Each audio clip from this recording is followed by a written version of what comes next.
சரவணன் வந்து ரொம்ப சந்தோஷமா வந்து கடையில வந்து வேலை பார்த்துட்டு இருக்காரு.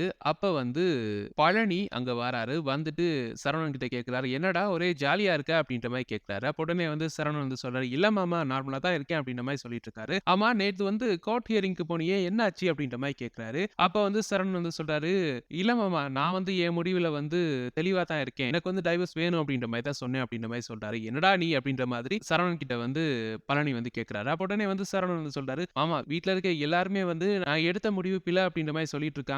நீ வந்து என் கூடயே இருந்திருக்க.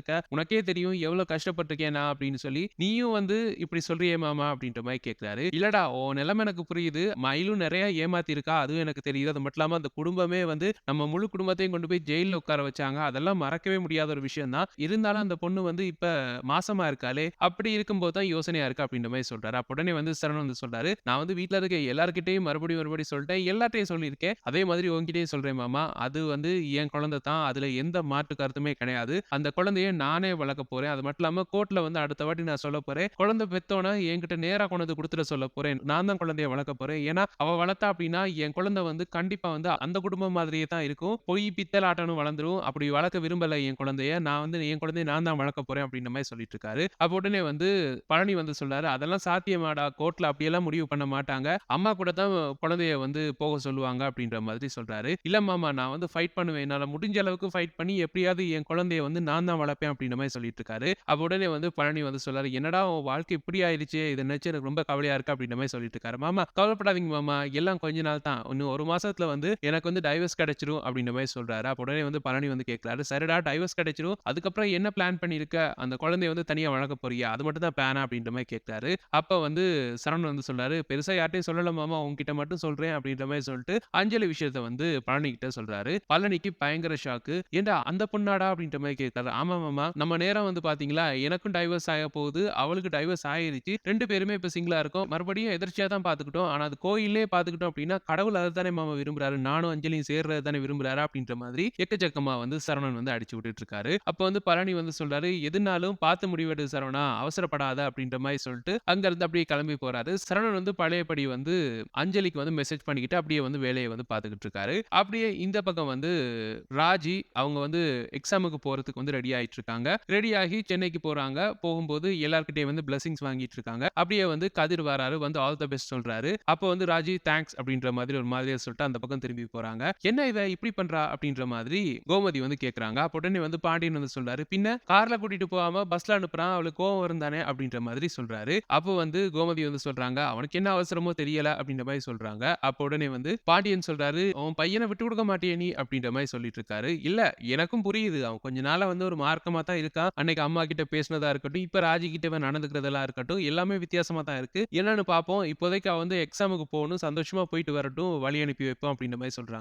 அப்ப உடனே வந்து ராஜி வாசலுக்கு வந்துட்டு சொல்றாங்க, "நான் போய் அப்பா கிட்டயும், அம்மா கிட்டயும் ஆசீர்வாதம் வாங்கிட்டு வரேன்." அப்படின்ற மாரி போறாங்க. அங்க ராஜிய பார்த்தோனே சக்திவேலுக்கு செம்ம கோவம் வருது. "இவ எதுக்கு இங்க வந்தா?" அப்படின்ற மாதிரி ஒரு மாதிரியா முறைச்சு பார்த்துட்டு இருக்காரு. அப்ப ராஜி வந்து சித்தப்பா அப்படின்ற மாரி கூப்பிடுறாங்க. சொல்லு சொல்லு அப்படின்ற மாதிரி சொல்றாரு. அப்ப உடனே வந்து அப்பா எங்க? அம்மா எங்க? அப்படின்ற மாரி கேட்கறாங்க. அப்ப உடனே வந்து சக்திவேலுடைய வைஃப் வந்து கூப்பிடுறாங்க முத்துவேலையும், அவருடைய வைஃப்பையும். அப்ப அவங்க 2 பேரும் வந்து வாம்மா ராஜி அப்படின்ற மாதிரி முத்துவேல் வந்து சந்தோஷமா வராரு. அப்ப வந்து ராஜி வந்து சொல்றாங்க, "ஐபிஎஸ் செலக்ஷனுக்கான பிரிலிமினரி எக்ஸாம் வந்து சென்னையில வந்து நடக்கப் போது. நான் அங்க போறேன். என்ன வந்து ஆசீர்வாதம் பண்ணுங்கப்பா." அப்படின்ற மாரி சொல்றாங்க. அப்ப உடனே வந்து சந்தோஷம்மா அப்படின்ற மாதிரி ஆசீர்வாதம் பண்றாரு முத்துவேல். அப்படியே வந்து முத்துவேலோட வைஃப்பும் ஆசீர்வாதம் பண்றாங்க. அந்த பக்கம் நேரா வந்து சக்திவேல் கிட்ட போறாங்க. போய் சித்தப்பா அப்படின்ற மாரி சொல்றாங்க. சொல்லு சொல்லு அப்படின்ற மாரி அவர் மேல ஒரு மாதிரியா பார்த்துக்கிட்டு இருக்காரு. அப்ப வந்து சித்தப்பா என்ன ஆசீர்வாதம் பண்ணுங்க அப்படின்ற மாதிரி அவங்க சித்தப்பா கால்லயும், சித்தி கால்லயும் விழுந்து ஆசீர்வாதம் வாங்குறாங்க. சக்திவேல் வந்து நல்லா செய்துட்டு வாம்மா அப்படின்ற மாதிரி ஆசீர்வாதம் பண்றாரு. அப்படியே நேரா வந்து காந்திமதி கிட்டயும் ஆசீர்வாதம் வாங்கிட்டு, அப்படியே வந்து பழனியோட வைஃப் கிட்டயும் வந்து ஆசீர்வாதம் வாங்கிட்டு, அப்படியே அங்கருந்து கிளம்பி போறாங்க. வெளியில வந்தோனே கதிர் வந்து கேட்கிறாரு, "மீனா அண்ணி கூட பேசிட்டியா? அவங்க என்ன டைம் வருவாங்க?" அப்படின்ற மாரி கேட்கிறாரு. அப்ப உடனே வந்து ராஜி வந்து சொல்றாங்க, "அது நான் பார்த்துக்கிறேன். நீ வந்து கிளம்பு. என்ன வந்து பஸ் ஸ்டாண்ட்ல கொண்டு போய் விடுறது மட்டும் தான் உன் வேல. அதுக்கு பிறகு எல்லாம் நின்னுட்டு இருக்காத. கிளம்பு." அப்படின்ற மாரி ஒரு மாரி கோவமா சொல்றாங்க. "என்ன நீ இப்படி பண்ணிட்டு இருக்க?" அப்படின்ற மாதிரி கதிர் வந்து கேட்கிறாரு. "பின்ன நீ பண்றதுக்கு உன்ன வந்து கொஞ்சிட்டு இருப்பாங்களா? வந்து கிளம்பு கொண்டு போய் விடு." அப்படின்ற மாரி சொல்றாங்க. அப்ப உடனே வந்து கதிர் வந்து, "ஓ! செம்ம கோவமா இருக்கா போல இருக்கு." அப்படின்ற மாரி சொல்லிட்டு கொண்டு போய் பஸ் ஸ்டாண்ட்ல விடுறாரு. விட்டுட்டு மீனா வர்றதுக்காக பார்த்துக்கிட்டு இருக்காங்க. அப்ப வந்து டைமிங்ல வந்து மீனாவ வந்து செந்தில் கொண்டு விடுறாரு. அப்ப வந்து மீனா வந்தோனே, "வாங்கக்கா" அப்படின்ற மாதிரி ராஜி வந்து சொல்றாங்க. எந்த பஸ் அப்படின்ற மாதிரி பஸ்ஸ வந்து தேடிட்டு இருக்காங்க. அப்ப உடனே வந்து செந்தில் வந்து கேட்கிறாரு, "ஏன்டா நீ நீ கொண்டு போய் விடல அப்படின்ற மாதிரி கேட்கிறாரு கதிர பார்த்து.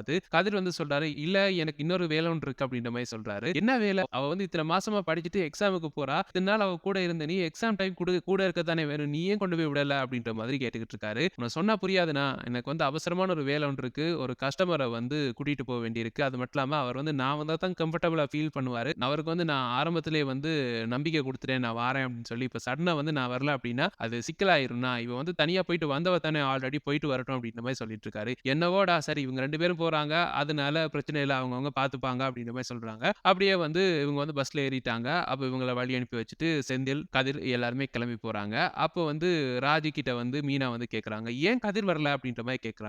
"அவனுக்கு ஏதோ வேலை இருக்கா?" அப்படின்ற மாரி சொல்றாங்க. அப்போ வந்து "என்ன பெரிய வேலை? உன்ன கொண்டு போய் விடுறத விட முக்கியமான வேலை" அப்படின்ற மாரி கேட்கறாங்க. ஏதோ ஒரு முக்கியமான வேலையா? இப்ப கொஞ்ச நாளா ஒரு மார்க்கமா தான் சுத்திட்டு இருக்கான். ஆமாமா நானும் கேள்விப்பட்டேன். அப்பத்தாவ கூட வீட்ட விட்டு சொல்ட்டாராம் அப்படின்ற மாரி சொல்றாங்க.